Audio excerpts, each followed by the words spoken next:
Hello, I'm Boron, and this is Baron. We're the king and queen of the Great Gahul Tree. You made it! You'll be going to school soon. And they're like, wait, what about the terrible crimes against owlry? And they're told, go to school! Go to school, we're busy. We don't care about your cult. Kidnapping children? Psh, There's a lot of drink other this tea. conflicts going on.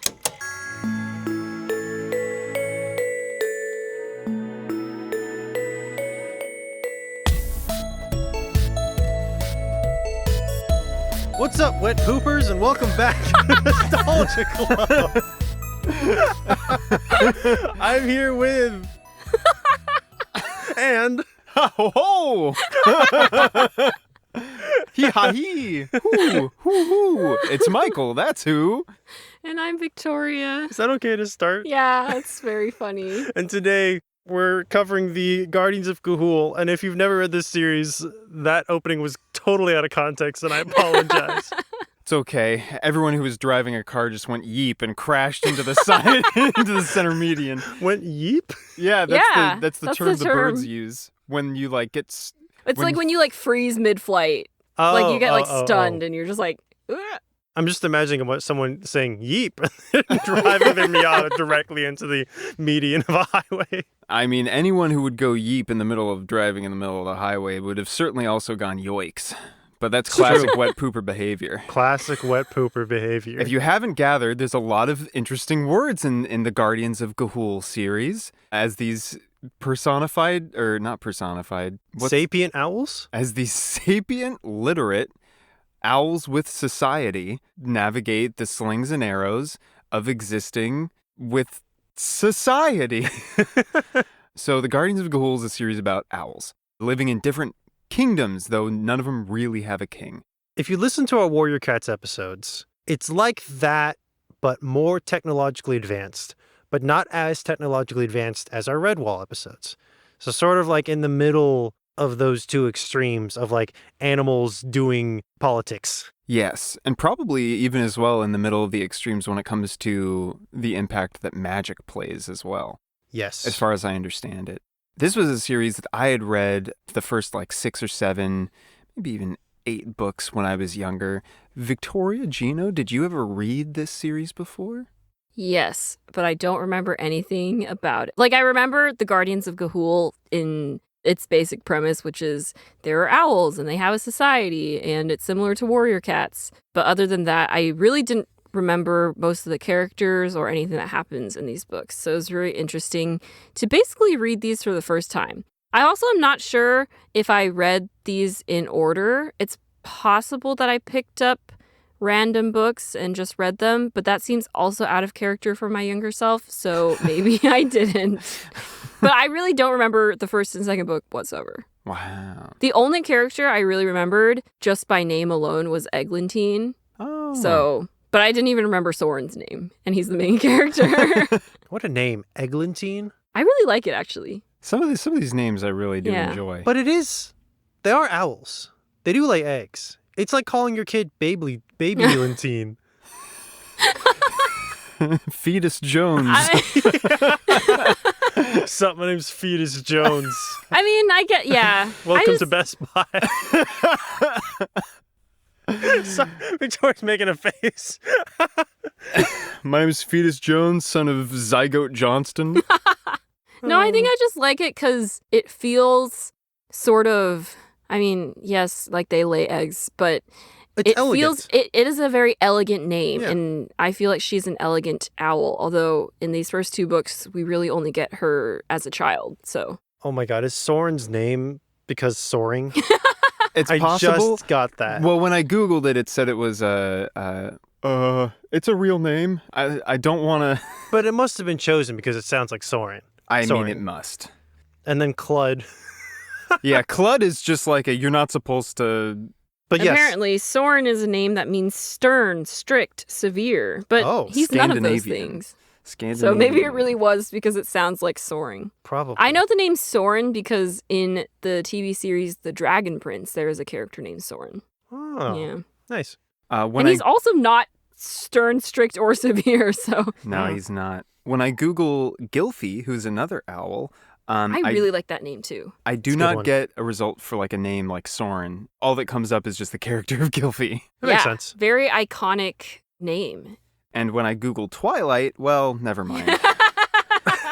There's This- another owl named Twilight. This series sort of takes the Star Wars approach to the names, where some of them are just letters, like consonants mashed together, Hmm. and some of them are word Yeah. name. Yeah. I'm in a similar boat to Victoria, except the less. I've read part of, if not most of the first book as a kid, and I think I gave up because it wasn't what I was expecting, and I was expecting warrior cats with birds, and it's not that. It's a very interesting first book. Yeah, I remember the moonblinking scenes, but past that, no recollection whatsoever. So I think I just gave up halfway through. I remember seeing trailers of the movie when I was a kid, but that's the extent of my contact with this series.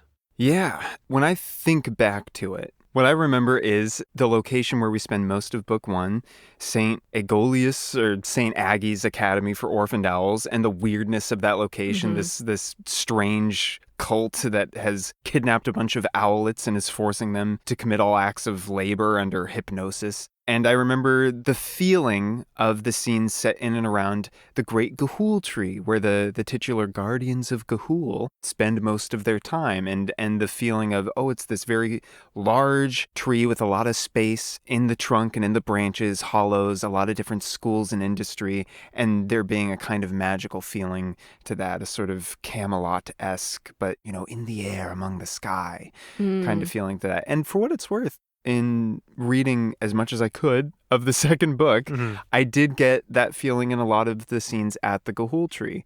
Jino, you brought up, as we talked about this in advance, very interestingly structured books these are. Yeah, they don't end where you expect them to end, and they don't get to where you expect them to get to in the pacing that you would expect.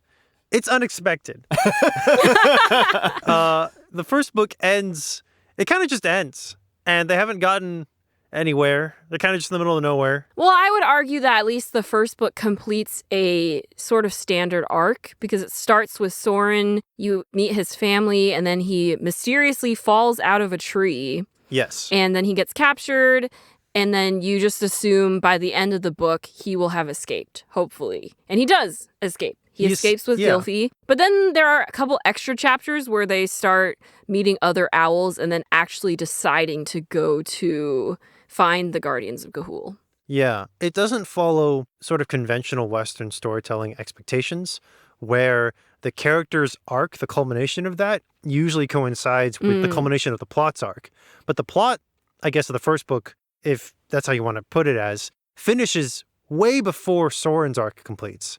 And it feels like the setup, the gathering of the main group of characters, which you would expect in the first arc of the book, actually happens in the third arc of the book, or third, I guess, section of the book. So the pacing and the structure, it feels very strange. And especially for me, because I audiobooked it, and I actually kind of regret that, not because the narrator did anything wrong. She was great.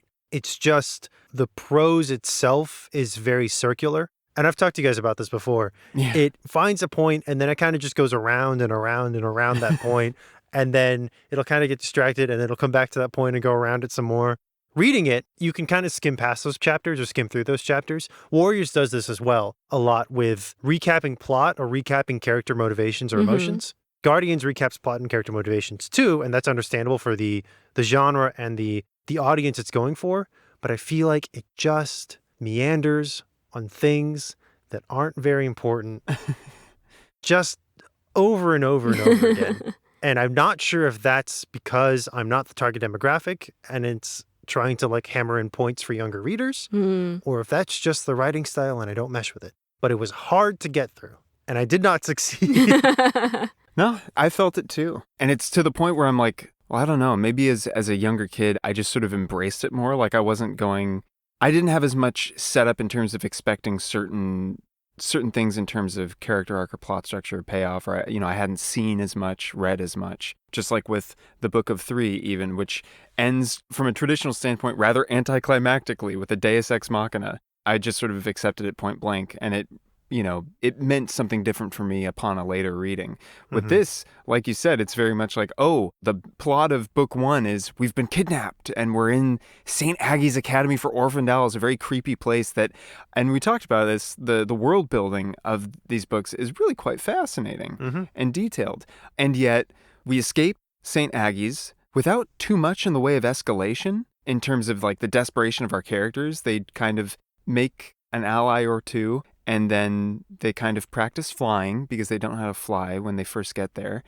And then they realize they're just kind of told by this person who's mentored them, like, actually, I think instead of leaving at this date, you should leave now. And then they do. And then there's a whole nother portion of the book left where they've just sort of escaped. Yeah. Also, the way this book talks about things that I think as a young kid, like it'll just bring up, here's another type of owl, and it'll give us the name of the owl and sometimes even the scientific name. Yeah. And it'll just like give us that, here's a great horned owl, here's a screech owl, here's a this owl, a that owl.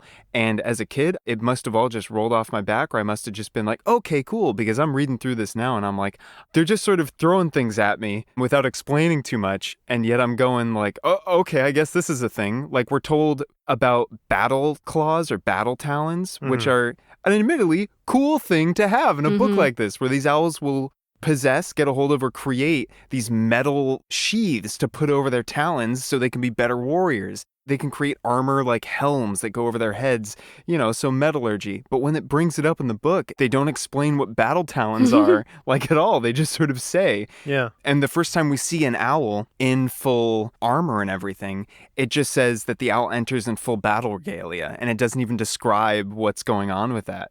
Yeah. The books take a lot of time to describe like biological functions and species differentiation and like nuances about part of the world lore, and then just skips over object in front of you. Yeah. They do eventually get to it. They do eventually in the next get to book. it. But it's an interesting prioritization lineup. Similarly, book 2, we spend the first chunk of it on the journey, the titular journey. And there's like 3 different episodes, 3 or 4. Feels like the Odyssey, almost. It does. They're just sort of episodic things of, here's our group of Soren and Gylfi and Twilight and Digger, each different owls, meeting a family of owls that are prejudiced to their nest-made snake that was Soren's like nest-made snake. And then a different family that's a little more nice, good. And then they get stuck at this place called the Mirror Lakes, where they're tempted to give up their quest. And then they overshoot their destination and meet a family of puffins. And all these chapters spend a lot of time describing these different characters that they're meeting or the location. And it's all this build up to, are we going to make it to the arguably mythical Great Ga'Hoole Tree? We're so tempted to go back to the everlasting summer that seems to exist at the Mirror Lakes and the ease of those days. And I'll be honest, reading it, I was like, that sounds pretty nice. I might just go back. And then when they finally okay, we're going to fly out into the sea, the misty waters, who knows if we'll ever actually find the thing. It's a very perilous thought. And then when we reach the Great Ga'Hoole Tree, it's kind of just like, hello, I'm Boron, and this is Baron. We're the king and queen of the Great Ga'Hoole Tree. You made it! And there's almost no description of the Ga'Hoole Tree when they first get there. There's no and then they swept through the mist. And it's no, they flew into the tree and they saw a bunch of owls and they get told, yep, you're here now. You'll be going to school soon. And they're like, wait, what about the terrible crimes against owlry? And they're told, go to school! Go to school! We're busy! We don't care about your cult. Kidnapping children? Psh, There's a lot of other tea. conflicts going on. To be fair, at the beginning of the next chapter is when we get more of that description of how they're led through the Great Ga'Hoole Tree. And I do love the idea of a giant world tree kind of thing, at least for the scale of owls, world tree. Yeah. They fly through chambers that run through the trunk and then end at certain points because the whole trunk can't be run through. And then it'll lead to chambers that they have to fly out of and then back into, and all these different hollows and branches, and the very fantasy-esque feeling of yes, and at every dawn and at every dusk, one of the owls plays this harp that you can hear the music. Well, she sings and the snakes play the harps. Right, the snakes play the harp. Because you need fingers to play the harp. And snakes have fingers. Famously. Famous. So there's like a very fantasy-esque feeling to this, and how as Jino mentioned before I even reached that point, how the owls have a whole industry of collecting coals from forest fires that they use to light the candles that illuminate the Ga'Hoole tree and all this stuff. So that's fascinating. But at the same time, you do have like all this prose that just sort of like sits you in a space, and the space isn't necessarily plot relevant. Yeah, I definitely felt that too. Another thing I wanted to call out, which I think the author does also spend not like a super significant amount of time, but definitely like more descriptive, are on battle scenes. It is a pretty violent book. Yeah, I remember when we did Warrior Cats, Yeah. when we looked at Warrior Cats, there was this very much like, all the cats are aggressive. Yeah. All the cats are like, don't come near our territory or we'll mess you up. But we won't kill you. Yeah. That's mean. Mm-hmm. It's mean unless you're bad. Unless you're bad, in which case, maybe so. But it's very much like all the cats are very like on edge in terms of like, we got to guard our territory and ward off other cats, but we won't kill them for the most part. It's just skirmishes, just battles we get into, and we'll bite, and a cat will run into the brush and leave the battle. And in these books, it feels like the characters are not on edge like that all the time. They're just like, we're owls and we're living our owl life and we're doing other things, and oh no, an enemy's here. Time to kill him. Like we entered this cove and there's an injured owl, and then a bobcat walks in, and it's like, time to kill this bobcat. You're right. That did feel very sudden. Yeah. I was like, oh, a bobcat. Oh, they're murdering it. Oh, that was fast. Yeah. Or when or the crows, or This is where I think like this is what differentiates the Guardians of Ga'Hoole from Warrior Cats or Redwall, where they do have a society, but they also don't have sort of the codes of a society, because they're still very focused on their own survival. Yeah, like warriors, like they're living out in the woods, so survival is important to them, but they do have like a society that helps them survive as a whole, and they have the warrior code and blah blah blah. And so whereas in Guardians of Ga'Hoole, especially in the first book, in the first half of the second book, they're not even part of the Ga'Hoole tree yet. And so when they're out just flying on their own, it's like every bird for himself, Yeah, it's totally wild out there. It's Yeah. like owls will have their hollows. Yeah, that they live might in get trees. mobbed by crows and Yeah, it's like you have your neighbors within like a certain mile radius, and that's what you know of the world. yeah. the book also called crows dumb. I take offense to that. As a crow. No, crows are very smart. They are. They're wicked Owls are the smart. dumb ones. I don't know if that's maybe because it's from the owl's point of view. I mean, they really look down on, back to wet poopers, they really look down on other bird species, because they're like, oh, they're so gross and disgusting, and we're owls, we hork up our like leftovers, and it's like nice dried pellets. Did you guys ever dissect owl pellets in school? Yeah, maybe on like a Cub Scout thing or something. Oh, okay. We specifically in, I think, 6th or 7th grade, we had like owl pellet day, and they brought in a bunch of owl pellets, and we had to break them apart, and you take out all the little bones and you try to figure out what kind of animal it is. Yeah. Fascinating. Gross, but fascinating. Yeah. We'd never dissected frogs, which I was really glad for. Like, I was more okay with the owl pellets than I was with dissecting frogs. Oh, we did piglets. Oh. The smell. Oh. I It's not- have it's heard not- of some classes do that. It's not the body. Whenever we dissect something, it was never the body itself that smelled. It was all the preserving chemicals that would just like stick in your nose and on your hands. And it's just like, ugh, Oof. terrible. Another thing that I feel like at least the first book definitely doesn't pull punches on is the level of brainwashing that happens at St. Aggie's. Crazy stuff happens in this place. Yeah. There's this thing they do called moonblinking, where I guess it's like canon in the world where if owls fly under the light, then they or can get sleep under the light. Oh, they sleep under the light of a full moon. You can get moonblinked, which basically causes you to like lose sense of self, lose motivation for things. This is a recurring theme because I did look up a little bit about the rest of the series. There's like other forms. Apparently there's like fire blinking or like stone shocked. Just like other things can cause. I was like, these owls are constantly a threat by the elements. Like if you stand in the wrong place, you might get like your mind might get warped. Yeah. I feel like birds are susceptible to getting guess mind so, yeah. warped in general. So Soren finds himself in this place where they're doing this thing called moonblinking. They give all the owlets a number designation and they make you repeat your name over and over. You know, like when you repeat a word over and over and it starts to lose meaning or it doesn't sound like a word anymore? That's basically what they're having these owls do with their names. So the more they repeat their names, the less they really associate it with it being their name. Soren then finds another owl named Gylfi, and the two of them figure out how to like avoid being moonblinked by, there's like one, like, I can't remember if it's like an awning or like a ledge in the a rock. ledge, yeah. Because they're in like a canyon, basically. Yeah. They realize like, oh, no one will notice if we literally just like march in place here. So that's how they avoid being moonblinked. Another thing, because later on there's like a thing where they like get punished by being put out on a rock ledge that's like in full moonlight, and they get like moon stunned. It's like a crater. It describes as like the walls are sloped and they're like a white mineral surface, so it just like a refractory lens focuses all the light of the moon on them. I think it's moon scalding. Yes. Yeah, I've like forgotten all the terms because there's so many to keep track of.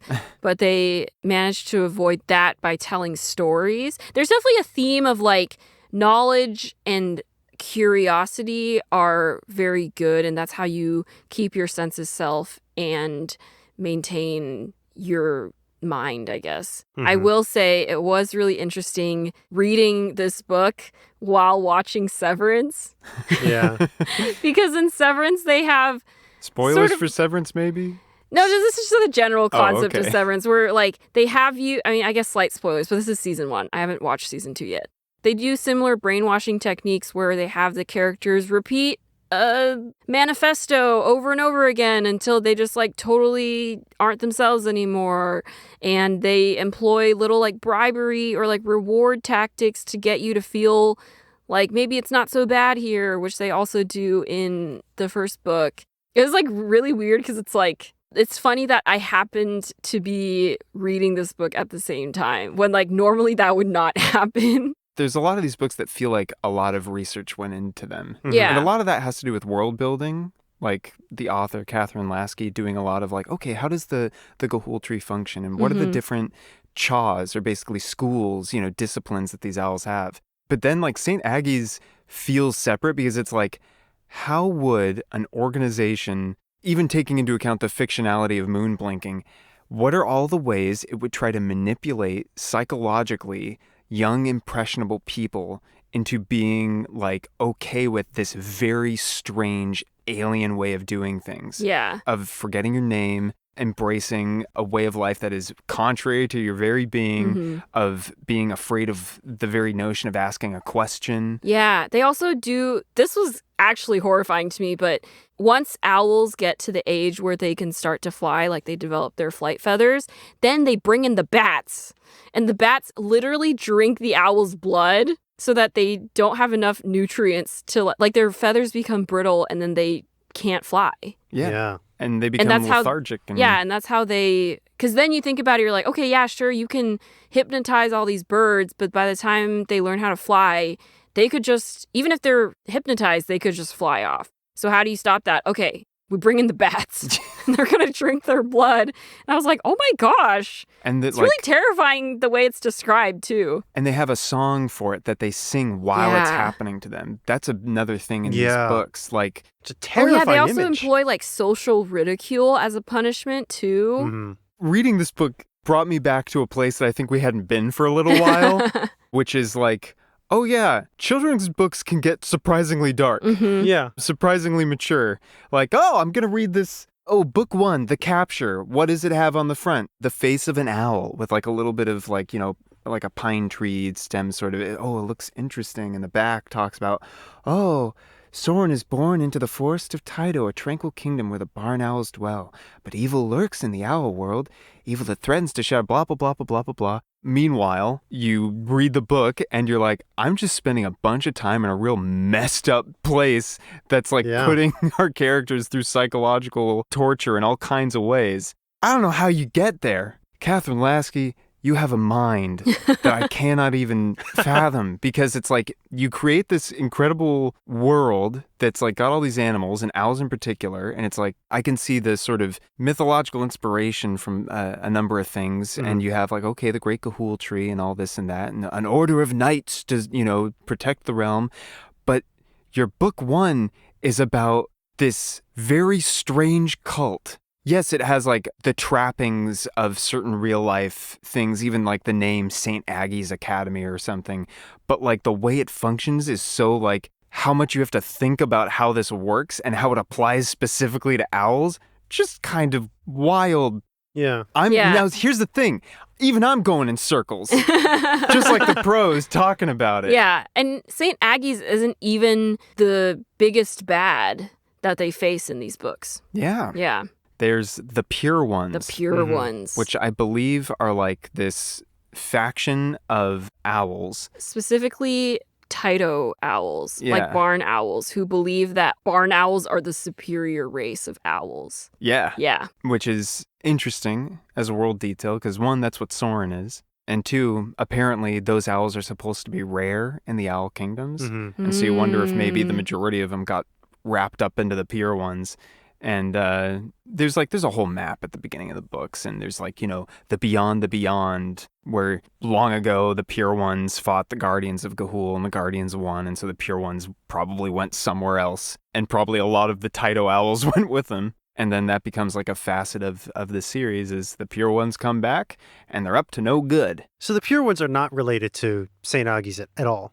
I don't think so, actually. Because the movie sort of combines the two into like one entity. They fight with each other a little bit. I did read ahead into like what happened to Eglantine, because Eglantine is Soren's younger sister. And when he gets separated from his family and then goes back home, like his parents, his brother, and his sister are all gone. So he assumes maybe they moved on without him, thinking he was dead.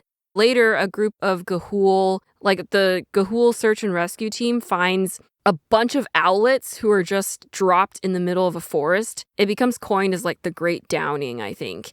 And so I was just looking up like, oh, how did this happen? Like, what happened to Eglantine? So Eglantine was actually brought to the pure ones, because all these owlets come back and they're like brainwashed, but in a different way from moonblinking. Like moonblinking just makes you like very almost like robotic, but you can still respond to people. But the way that these owlets are brainwashed is they just constantly sing this song about how Tyto owls are the most superior and bless the pure ones, basically. So she's brought to the pure ones. And then apparently St. Aggie's basically like fights with the pure ones to try and get the owlets, because they're trying to like bolster their own ranks. And that's how the pure ones end up dropping I think maybe the pure ones were transporting them, and then they had like a mid-flight battle, and then the pure ones dropped the owlets and they couldn't go back for them. And that's when Ga'Hoole came in and took them. So does St. Aggie's ever come back? Yes. Like a major threat? Yeah, I would assume so. But in the grand scheme of things, like the pure ones are really like worse than St. Aggie's. St. Aggie's, from what I recall, comes back maybe because to give a forecast of what happens later in the series after book 2 is that they start investigating more of what has happened with what they come to discover is the pure ones kind of coming back. And the whole thing with the pure ones is that long ago, one of the guardians, who's now very old, named Lies of Keel, who now goes by the name Ezelribe, which is lies backward. And then Ribe is the owl term for like a teacher. So he's now named Ezelribe. Long ago, he led the guardians fighting the pure ones. And I think Ezelribe lost a talon in that battle, which is why Soren and Gylfi are all like, I can't stop staring at his foot. But basically the pure ones were just recovering for, I guess, years, like off the map. And then when they come back, I think what happens is Soren's older brother, Clud, who's kind of like a psychopathic barn owl and pushed Soren out of the nest, he gets indoctrinated. And it's implied that he was indoctrinated before even the start of the first book. So the reason why he acts kind of like mean and vicious to Soren, at first you're like, oh, maybe he's just like older brother syndrome. He's jealous that his younger siblings like now have attention from their parents. But he was already pulled into the pure ones. Like he was already recruited by the pure ones, and pushing Soren out of the nest was sort of like his final test to get in. They do because he kinda had to have like that. kill a family member. Yeah. I think he Crazy. also kills his parents. Oh, wow. Soren never reunites with his parents because they're dead, and Clud just took Eglantine with him. Dang it, Claude. Yeah. Yeah, no, Clud's brutal. And he becomes the leader of the Pure Ones, Metalbeak. Huh. So the original Metalbeak fought Ezelraib and lost. I think off-screen, Clud conspires with another of the Pure Ones named Naira, and they kill old High King Taito or whatever. And Clud takes his place, essentially, and becomes like Naira's mate. And he's like the antagonist of the first series. There's like a crazy scene, I guess, in the book after the second one where they do battle with Clud and some of the Pure Ones, and he ends up falling into a fire, and his mask melts onto his face. Oh. And he gets healed by an owl and then kills the owl. As you do. Interestingly, there's an owl who witnesses this named Mist, who turns out to be, and we haven't talked about her yet, Oh, yeah. Hortense. Oh. So in this book, in this first book, The Capture, Gylfi and Soren encounter another owl who isn't moonblinked, just like them, named Hortense. And she's basically a spy and kind of an agent who's infiltrated St. Aggie's to try and rescue eggs before they hatch and get indoctrinated. She's made friends with some bald eagles that are helping evacuate eggs just bit by bit, one at a time. And it seems like when she's discovered that the members of St. Aggie's throw her off a cliff and kill her, but we actually learn later on that she survived. She survived the fall, yeah. And so she becomes specifically, kind she of can't fly, also. That's right, Yeah. yes. She already couldn't fly before she got to St. Aggie's. I really think her character is really interesting because she basically says, like, normally, like, if I'm an owl who can't fly, my life would basically just be, like, at the mercy of others. Like, others would have to take care of me. I wouldn't be able to have a mate, really a life of my own. So why don't I use this quality about myself to do some good? So she basically volunteers to infiltrate St. Aggie's. And because she's called a DNF, which is designated non-flyer. Do not resuscitate. Yeah, destined not to fly. Destined not to fly, yes. So because she's a DNF, they basically like escalate her to become a broody. Yeah. Yeah. Which is basically just owls who sit on eggs. And you don't have to be like a female bird to sit on eggs. Like any birds can sit on these eggs. Even Soren ends up doing this at one point. And she basically like becomes one of like the best broodies. And so she gets the most eggs, and she has her own special perch that's like near a ledge. So that way the eagles can easily get to her. And then she'll just casually like slip them an egg. But then she maintains that she's moonblinked until Soren and Gylfi find out that she's not. And she survives and she comes back. Yeah. But she changes her name. The interesting thing is the land where she comes from, Ambala? Ambala. Yeah. In her honor, because she becomes a hero, like that was what she always wanted, was to become a hero whose name is spoken in legend. And that does happen. So that's great for her. But then everyone starts naming their kids Hortense.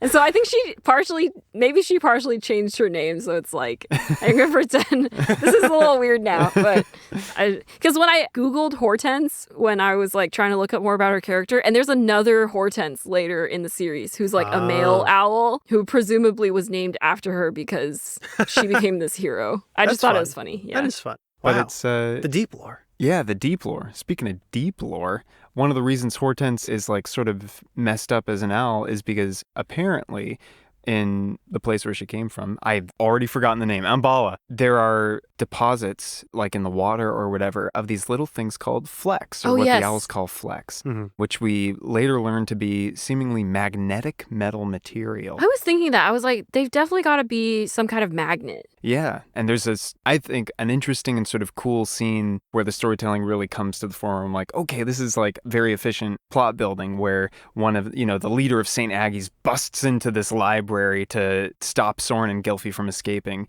and she's wearing her full battle regalia, and she goes to move towards them, and all the flecks, all the magnetic particles that have been stored in the shelves of this library immediately wrench her out of the way and slam her into the wall. I liked that moment. Yeah, it's a good hint as to what they actually are, because Soren has no idea. No one will tell him what the deal is with these flecks. But Hortense, where she comes from, seemingly the flecks can give owls magical abilities. Yeah, it seems like it can either mess you up Yeah. and you die, or it can, in Hortense's case, she described it gave her father the ability to see through rock. Yeah, yeah. So some sort of like fictional radioactive material. Yeah, almost. yeah. Yeah, sort of. They come back in the third book when Ezzelribe goes to investigate the Pure Ones, and it seems like the Pure Ones have used the Flex. I think the Pure Ones do this to create a devil's triangle. And since birds have, what's the term? Like natural navigational. They use the magnetic poles to navigate? Yeah, I was thinking proprioception, but that's more egalitarian as a term. They got built-in GPS. They got built-in GPS. And so the Pure Ones essentially create this like trap by storing a bunch of flecks at 3 different points to create this like sensory, this place of sensory confusion. So they basically created like a Bermuda Triangle. Yeah. Yeah. And Ezzelribe gets like trapped and he doesn't know which way is which. Yeah. And then part of that. That's a good way to prevent your like home base from being discovered too. Yeah. So that becomes like a facet later in the story. Yeah, so I think book 3, because it's called The Rescue, is Soren and a bunch of other owls have to go and rescue Ezzelribe. It's hinted at in the end of the second book, which you guys didn't get to, but they're like, oh, Ezzelribe went out to like investigate what happened with these owlets, and Soren's like, I hope he's okay. And then in the next book, they're like, he's not okay. We gotta look for him. The later books in the series involve the Pure Ones coming more directly into conflict with the Guardians of Ga'Hoole.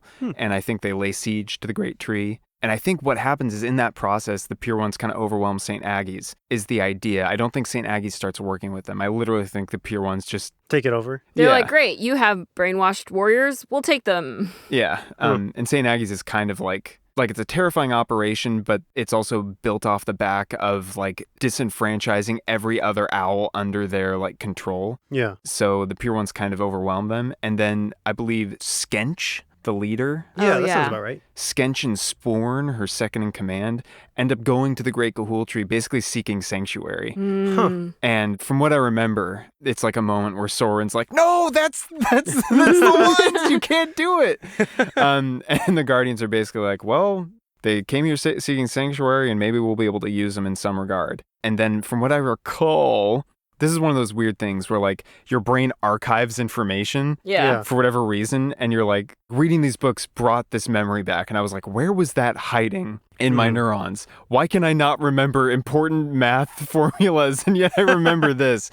But when the Pure Ones siege the Great Ga'Hoole Tree, that's when Sporn and Skench, I think, make their move to try and like steal stuff. They did they did what the foxes in Redwall did, where they like are like, oh, we're escaping from Clooney, and then they're like, we're gonna steal stuff now.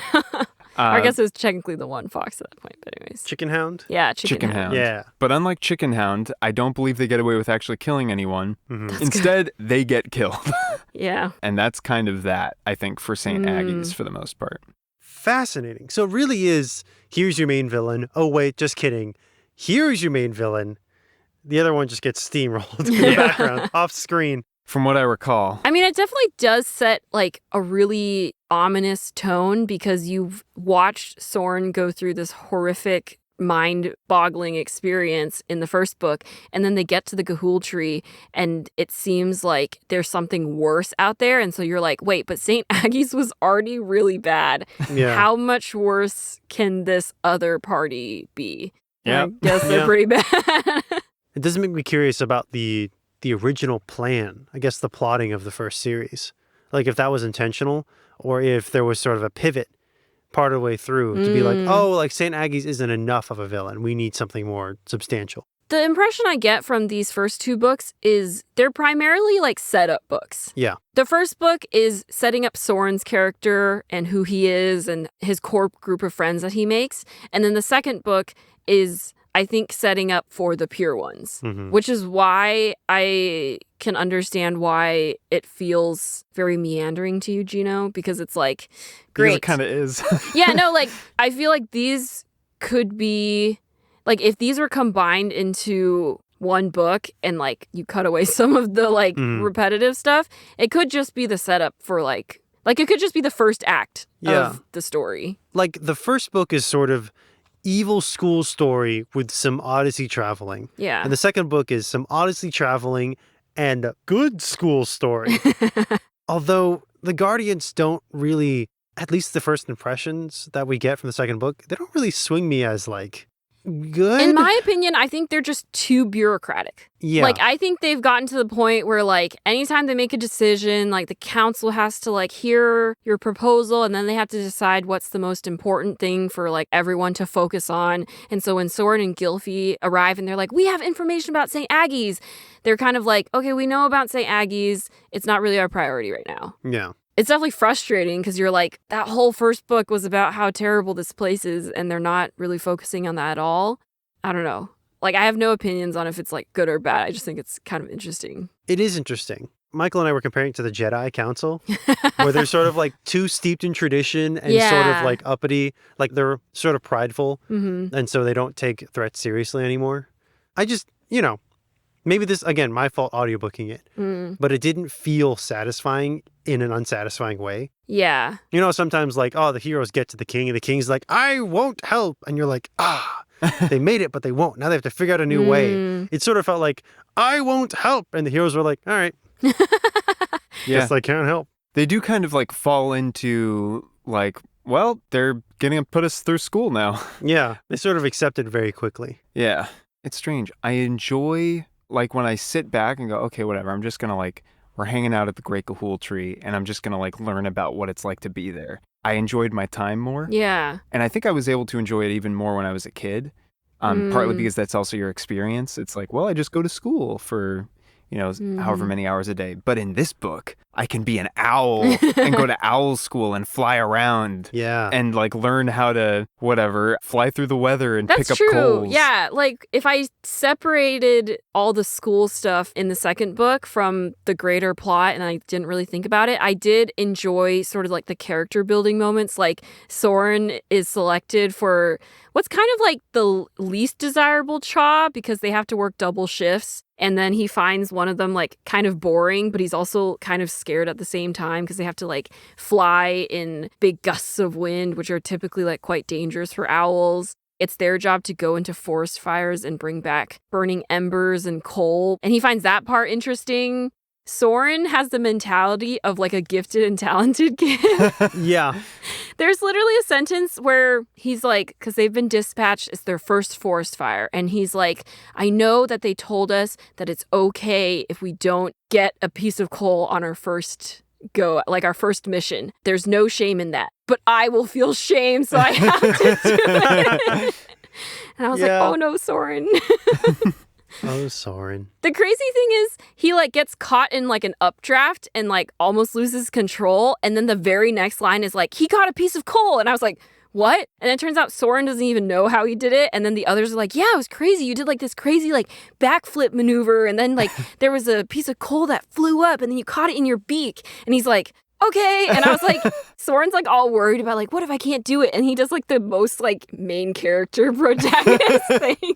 But I feel like I can see how that would be really relatable to a kid where it sort of takes something maybe you're used to in school where you're like, I find science class really boring, but also kind of interesting and difficult at the same, like it's a challenge at the same time. But then in the context of like, you're an owl and in the forest fire, blah, blah, blah. Yeah. The names are interesting. The ones from St. Aggie's are just like, we have Jat and Jut, and we have Skench and Spoorn. I mean, I think that makes sense because those aren't their true names. Those aren't their legal, God-given names. Those are the names Glocks given, if you will. Yeah. Those are the names that they're given if they like rise in the ranks of St. Aggie's and they're gifted a new name to replace their number designation. But it's still like, they've still sort of been brainwashed to not remember their original names. Oh, sure. Yeah. But from a narrative standpoint. No, I just mean like, they're definitely very distinct. Like when you hear that, you're like, yep. That's St. Aggie's. These are my henchmen. Bad and gross. Gorb and Grib. Apparently, I'm just on the Wikipedia. Later in the series, there are dire wolves. Interesting. In the main series, and I guess some of them are good and some of them are like allies of the pure ones. Kathryn Lasky did write an entire new series, an entire other series about wolves. Yes. Yeah. And I think the names of those wolves are a little closer to like the naming conventions of the owls than the dire wolves in the main series. That series is Wolves of the Beyond. Yeah. And the names I'm seeing from those are Fowlan and Edme or Thunderheart, Gwyneth, Shaban, and the dire wolf names in the main series. They sound Irish. Could very well be. The dire wolves in the main series are Duncan McDuncan and Dunlevy B. McKeith. Whoa. Gilbane, Cody, Hamish, Brigadilla. So the Clear inspiration there. wolves in the Wolf series sound like respectfully from the British Isles, and the wolves in the Owl series sound disrespectfully from the British Isles. Well, if your name is Duncan McDuncan, there's nothing wrong with you. No, it's But not. it's just very, That's very clear. yeah. Dang. The inspiration there. When you get even later in the series, I think even after the main 6 or 7 books that form the first arc, Mm-hmm. elements of the magic become more apparent. Again, there's a lot of ways that owls can get mind warped. Yeah. But there's also a lot of ways that owls or other animals can divine the future or the truth of things. Like seeing through fire, seeing the truth in the stars, or just that kind of thing. And there also becomes this notion of some animals actually being different kinds of creatures. There's something where it's some owls aren't actually owls. They're what are called hag's fiends. And it's some sort of, not necessarily half crow, half owl, but some strange combination of the two. I think the idea is that at one point the characters discover that Naira, who's a pure one and becomes Clud's mate, is actually maybe a hag's fiend.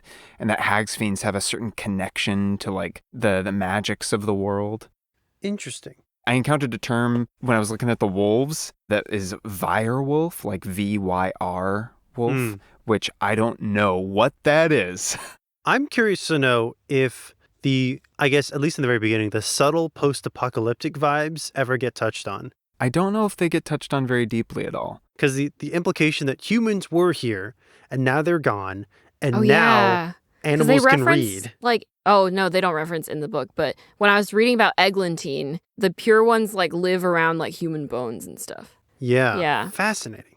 I don't know if it gets discussed in greater detail later on. As I read more, there was some mention of the fabric of the owl reality getting torn and letting the magic in or something, which I was that seems rather significant, but I didn't discover any more than that. So, magical fantasy post-apocalypse with sapient animals, all of which are sapient and all of which can communicate with each other, but most choose to ignore that fact because they all eat each other anyway. I guess. Because the blind snake relationship with the owls was interesting to me, and I found out that's real.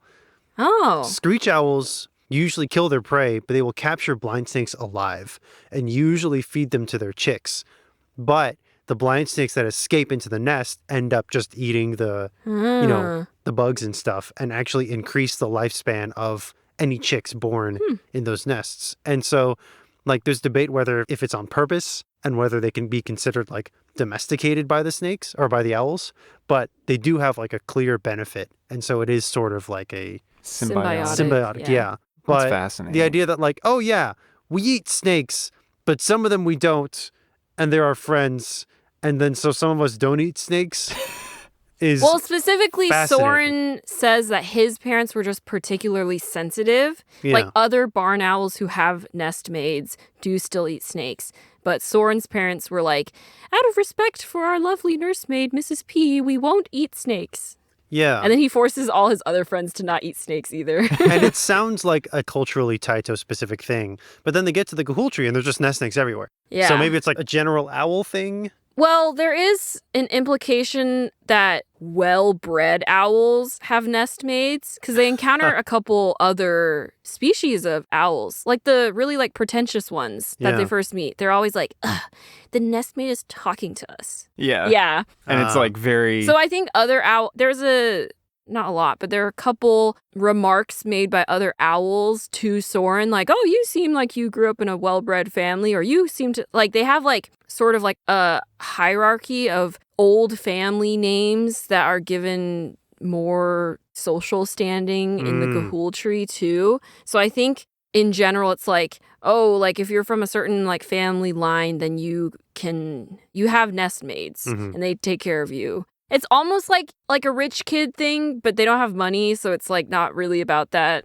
It's a very loose form. among the owls, it is a loose form of classism. Yeah. Until you leave the owl kingdom, at which point it's like a hard ceiling for the most part, because the snakes are just like, even Mrs. P is very much like, I just want to serve. Yeah. And you're like, okay. Yeah. Even Soren's like, no, don't lock yourself in that mindset. And she's like, there's nothing wrong with service. I take great pride in it. Wait, I really like your Mrs. P voice. I like Mrs. P. I like Mrs. P too. One of my Mrs. favorite Plithifer. moments in the second book is Soren goes, initially he wants to go talk to her because he's just sort of feeling a bit uneasy. He's not sure like what chaw he wants to be in or whatnot. Basically, he's like, I don't know what I want to do with my life. And so he's like, maybe I'll go talk to Mrs. P. But then he overhears her talking with some other nestmaids because the nestmaids have guilds. Yeah. Which are basically like hobby guilds that they can join. Mini society inside of my society. Yeah. And so... I'm sorry, I don't know why that got me. And so Mrs. P is talking and she's like, I think I would want to be one of the harp snakes. Like, I just think it's so artistic and beautiful what they do, but I just don't think I have it in me to like go talk to the head owl who's like in charge of that guild. And like, I think that one is like more of like an invite only guild. It's like sort of like a high status thing. And the other snakes are like, well, we can't force you. And then Soren decides to leave. And then he goes and talks to that owl and is like, I would like to recommend my nestmaid for your guild. And he like makes a very convincing argument, which at first I thought maybe she wasn't going to get in because after he leaves, the owl, I forgot her name, she summons her not her nestmaid, but a nestmaid who frequently like takes care of her like apartment, which is what she calls her nest. And she's like, did you hear that? And the snake is like, yes, we have a G flat. And I was like, what does that mean? But apparently it is a good thing. It means like you're a snake who can like go all the way to like G flat. Like you can play all the notes like at the high end of the note spectrum and then go back to like the low notes and then like do it really fast and smoothly or whatever. So Mrs. P makes it into the guild. She's very happy and she's really great at her job. Hooray! But I thought that was nice. As long as Mrs. P is okay. Yeah. I also thought it was funny that they used the snakes as tables. Yeah, when that was being described to me in the audiobook, I was like, what is happening? Yeah. It only really clicked when she got mad and I guess flipped the table or flipped herself. And I was like, oh, the cups are on the snake ? Yeah, basically like they enter like the dining hall and then they're like, okay, line up behind your snake. And then Mrs. P is like, come over here. And she has like cups of tea. And then they're like, okay, we're going to drink tea now.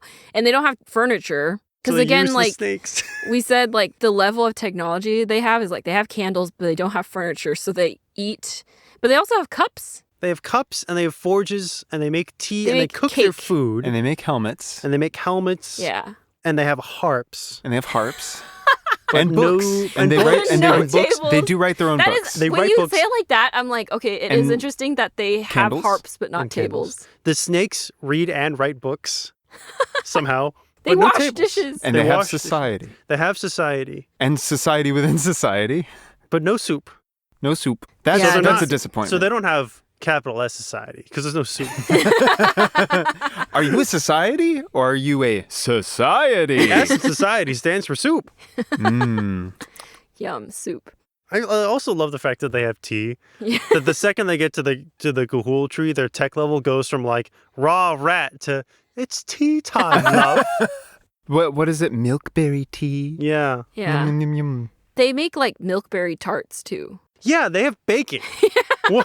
What's up with that? Gosh. Where are they harvesting their wheats or other grains? Well, I guess, we're people. So it's like we can't just have our food on the floor. They might not be tarts with like a full, like, you have to make it with flour and sugar and eggs. But they're right? encased in something. Maybe they eat them and they're just like in like sticks or something. I don't know. Well, I guess also, because we have hands up here, right? Yeah. We got arms up here, hands up here. We need something that's at our arm and hand level. But their hands are their feet. So they don't really need the table to hold the stuff above feet level. But the tart, right? Like a tart. Like like if it's just cooked berries in a bowl, that's jam, right? But a tart is jam encased in pastry, which means they have pastry, which means they have either agriculture or that sort of like pseudo agriculture where like you cultivate seeds in an area, but you don't like you're not actively taking care of them. You kind of just like have an area of land that you know the seeds are, Yeah. and you generally encourage the seeds to be there. Go on, be there. Yeah, it's Go like on, it's like seed. early hybrid agriculture that like some societies sort of like waver between agriculture and hunting and gathering, where they're like, oh, we know the seeds grow things, so we just like kind of put them all here, and the plants come out, and so we don't watch them, but we just know the plants come out here. Mm. What I'm saying is that someone is threshing grain at some point in this owl tree, Maybe, and I want to maybe know so. where that is. We need the story about the society within the society. Like, I really think the snakes have got all this figured out. Yeah. Yeah. Where's the baking chaw? No, it's probably a baking guild. Baking Oh yeah, guild. because Yeah. the snakes probably. Where's our snake series? Come on. Yeah, we got the wolves, we got bears or whatever. What about the snakes? Yeah, and there's no violence. It's all just social bantering. I kind of like that, actually. Yeah. I love the idea that it's like we live in a society of militaristic owls, but we are just focused on what tea am I going to have today? And we run this tree. yeah, that snake keeps trying to win favor with that owl by taking care of her nest more, and I don't like that. Like, just What's the gossip. genre of Pride and Prejudice? Is it like parlor romance? Is that what it's called? Regency romance. Regency? Downton Abbey. A Regency romance, but they're all snakes living in an owl society. Downton Snakey. Downton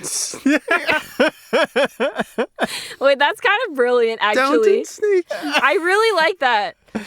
Because, like, all Kathryn the Lasky, stuff about, you can like, take that and run with it wherever you want. yeah, she's written over 100 books. She's extremely Yeah. prolific. Yeah.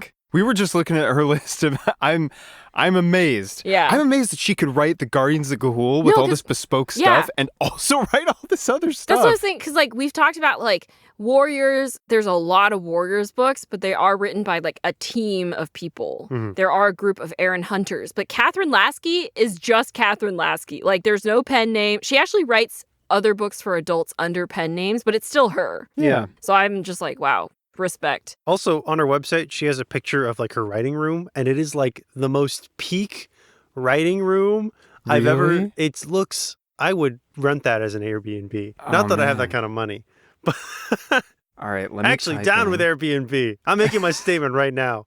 Bring back cheap hotels, please. So true. Wait, I'm trying to find Kathryn, this. where is your website? It's on one. It's not like the main page. It's one of her tabs, but Oh, is she has this an it? image.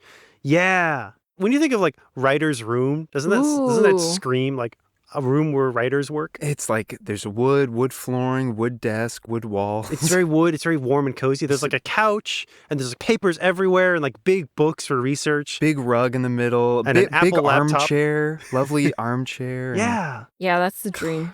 She literally says, I wish I could invite you into my study to chat. I want to be invited to your study to chat too. So I can pitch the Downton Snakey. Who are you? What are you doing here? Downton Snakey. Oh my God. You're welcome. Jumps out window. Jumps out window onto first floor. Just right onto the lawn. I would love that series. Mm-hmm. Like, that's like the kind of like low stakes. Low snakes. Yes. Some Sorry. get pretty high up though in the air. Sorry, Victoria made a face. That was like, I can't even describe it. No, I thought it was funny. It was more of like, I don't even know how to describe this face. It was like, you're onto something. Yeah. Like, that was like it. the double finger. Yeah. Yeah. The type of like low stakes, like we're living in this crazy society, but we are most concerned about like what new snake has joined the group and Yeah. Marrying into a good snake guild. You know, your snake father has a snake business that requires snake funding, and you have to go to the snake gala. Yeah, this is enough about like these societies of fantasy animal creatures who are like fighting all the time. Where's this? And they're all blind, Yeah. which makes describing locations. This could be an audio Fascinating. drama. This could be an audio drama. Oh my God. Hey, Downton Snakey. Downton Snakey. Kathryn Lasky. We have an opportunity for you. How do you explain this to someone? They're like Downton Snakey, and you're like, yes. So they're blind snakes that work for owls in a big tree. We do not own this intellectual property. Right. However, I mean, we technically, like the concept of blind snakes, like they do exist. So if we really wanted to, Downton Snakey. we could make Downton Snakey. title of the episode.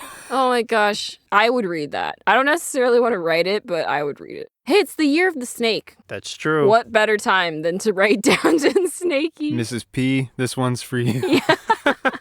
Okay, any last thoughts about the Guardians of Ga'Hoole? Love and Animal Society. It's pretty great. Yeah, That's it. This is our third animal society. I guess Despero was kind of a society of animals too. Yeah. But not to this scale. This is our first truly international animal society with multiple kingdoms represented in a single book or two books. That's true, yeah. Because Redwall is very contained around Yeah, Redwall. like warriors is like, okay, we're all cats, but then any other species like aren't sentient. Okay, we got Despero. I'm just going down the list. We got Despero. We have Underland. Oh, yeah. Oh, yes, of course. How could I Animal forget? Society, yeah. A few different animal societies there. Gregor is a little different because there are humans living amongst the animals, too. You could make a graph, or I guess like a Redwall. on one end of this. What do you call that? It's not Chart? timeline. I guess we have Narnia, kind of. Narnia, kind of. Warriors. On one end of the scale, you have Gregor, which B-movie. is B. Okay, on one end of the scale, you have B movie, which is Dinosaur. animal society, but its influence with humanity fully dictates how it runs. All the way to, I guess, Dinosaur is the other end of this. How to Train Your Dragon a little bit? But the dragons don't have society. I guess not. Yeah, the dragons are very much like they are wild animals. Yeah, they're wild animals with some level of sapience. Yeah. But they are still wild. So like B movie Arthur? on one end. Arthur? Ooh. Heavily personified. I draw the line at anthropomorphized. You draw the line at furries. Got it. Listen, if we're talking about animal society, they have to be animals. Gotcha. So Okay, we got okay, like okay. 6. Redwall book 1, they are still animals. They're not like, But they wear clothes and stuff. they do wear clothes, but they're all still like Animal scale. They're Okay, all yeah. animal scale. They're still all like clearly beholden to animal biology. They do like eat each other and stuff. It's true. And they do live in adjacency to humans, at least in the first book. Later Redwall, I think, kind of pushes it towards the Arthur scale. We don't have to do this now, but I can make a blog post on the Nostalgia Club blog website. Animal kind of, society. No, I think this would be a fun chart to make. yeah, like You could do a 4-quadrant thing with this. Do the 4-quadrant thing. like human influence. How does human influence affect the animal society? And then like how close to humanity does the animal society get? yeah. Like one corner is pure human, the other corner is pure animal. Yeah. So Hey, like, maybe by the time this episode comes out, Jino will have made this, and then you can go directly to our Instagram or wherever we post this to look at it. I will make this chart. Sorry, I interrupted you. No, it's fine. I had nothing more to say. Well, thanks so much for listening to our Guardians of Ga'Hoole episode. I think this was requested by some listeners, so thank you for the suggestion. Yeah. If anyone has other suggestions for books or shows or whatever that you want us to cover, you can leave us a comment in the comments of this episode, or you can email us at nostalgiaclubpodcast@gmail.com or send us a message on Instagram at nostalgiaclubpodcast. We also have our Mouse Knight Studios social media on Instagram, Blue Sky, Tumblr. I always forget all the things that we have. So much social media. You can also support us on Ko-fi. Listen to Ghost Inspectors wherever you get your podcasts. I'm never going to stop plugging this until we have another show that I'll plug. Thanks, Jino. And until next time. What? Pooper! Ow. I guess I could have ended Teen Titans like that. I was like, you literally just said that your voice can't get that high. Teen Titans!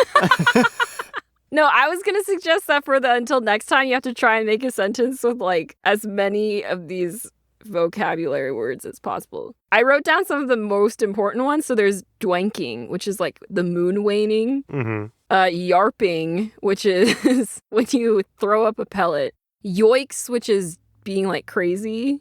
Yeep, we explained. And then there's also gazool, which is like chatting, gossiping. Oh, yeah. It's like described as a thing that young owls do. What's the owl word for God again? Glocks. Glocks. There's owl heaven. Glamora.